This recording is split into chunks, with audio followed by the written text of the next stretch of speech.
Hey, what's going on, everybody? My name is Asian Psycho, and this is going to be the third episode of the Skorpion chapter of reviews for the Exploring the Arsenal series from me, Asian Psycho, aka Toast number 98. And for those of you guys who are wondering if I do drink lots of or profusive amounts of Red Bull before I do my reviews, I don't drink Red Bull because people can't fly.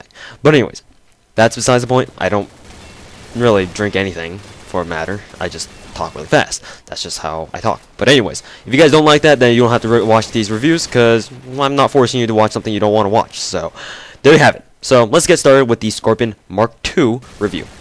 Now, if you guys didn't know already, the Nexon has released Mark II variants of all Skorpion variants in combat arms, with the exception of the dual Skorpions, because a Mark II variant of that would be kind of overpowered, if it wasn't overpowered already.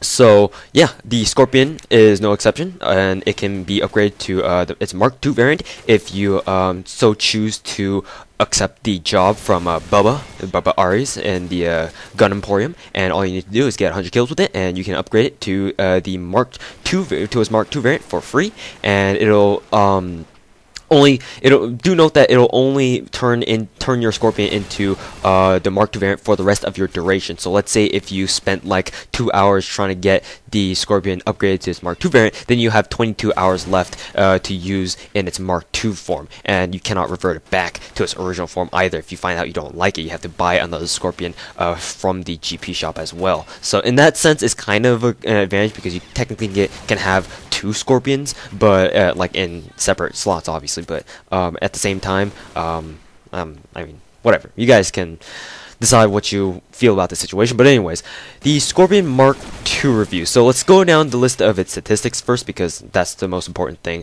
about these gun reviews. So these stats, as always, are courtesy of Combat Arms Wiki, and Combat Arms Wiki states that the damage on the Skorpion Mark II has been increased from 32 to 34. So this obviously is the most significant improvement over the original Skorpion and the when dealing with the Skorpion Mark II. So that's obviously a welcome change.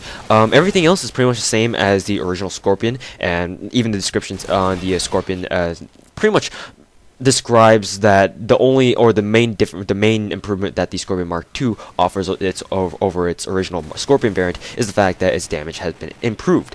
So when I compared this to the Skorpion Black, which is the GP rare variant of the Skorpion family, I've noticed that the statistics are exactly the same. They're all the same numerically speaking. So in that sense, you would think that, they're pretty much the same, so you don't really need to, access the Skorpion Black, because the Skorpion Mark II is pretty much the same thing, statistically speaking. However, when comparing the Skorpion Mark II with the Skorpion Black, I felt that the Skorpion Mark II, as you can see, I'm also using the Skorpion Black in this review, or in this gameplay, to, try to see how they compare to each other.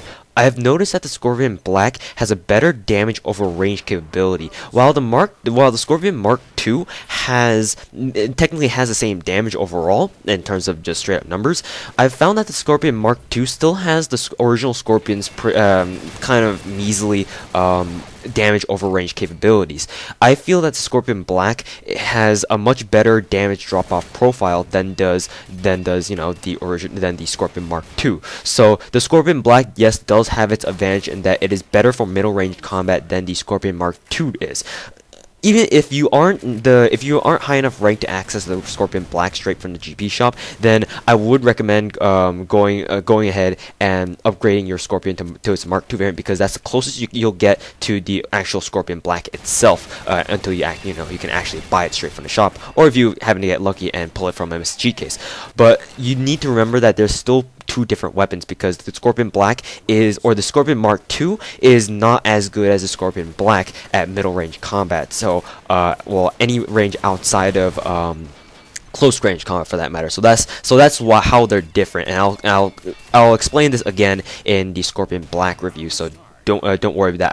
I won't talk about this again. So anyways, guys, that's pretty much gonna wrap up this review on the Skorpion Mark II, because that's all there is to it. The only change that it had over the original Skorpion was its 2-point increase in damage, and the fact that it has its Mark II skin on it as well. So anyways, guys, thanks for watching. This has been the Skorpion Mark II review, and in the next episode we're gonna be covering the GP rare variant of the Skorpion family, the Skorpion Black. So thanks for watching, guys, and I'll see you guys later. You can shit that.